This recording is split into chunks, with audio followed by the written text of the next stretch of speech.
Le RSA, ou revenu de solidarité active, est un revenu fourni par l'État qui aide à vivre près de 3 millions de personnes, qu'ils soient allocataires, c'est-à-dire bénéficiaires du RSA, ou qu'ils fassent partie de la famille de l'allocataire, son conjoint ou ses enfants par exemple. Seuls les Français de plus de 25 ans ou les étrangers qui vivent en France de manière stable depuis au moins 5 ans peuvent toucher le RSA.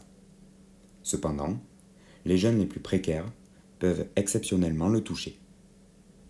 Le RSA peut concerner deux types de personnes, celles qui ne travaillent plus du tout et celles qui ont un travail si précaire, avec un salaire si bas, qu'ils ne peuvent pas vivre décemment.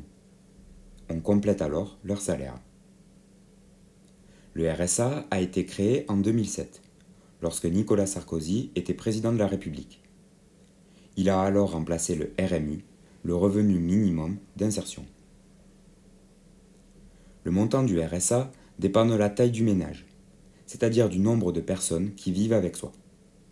Vous avez ici les montants que peuvent toucher les personnes allocataires du RSA selon la taille de leur ménage. Le bénéficiaire du RSA a aussi le droit à un accompagnement social et professionnel, c'est-à-dire qu'une personne va pouvoir l'aider dans ses démarches pour trouver un emploi. Ce sont les départements qui versent le RSA. Et ainsi, en 2014, l'ensemble des départements français a versé 9,7 milliards d'euros aux bénéficiaires du RSA.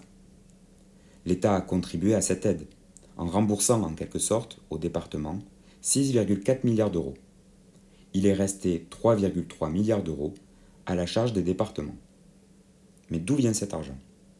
C'est simple, il vient des impôts ou des taxes que versent les Français à l'État et aux départements au titre de la solidarité nationale.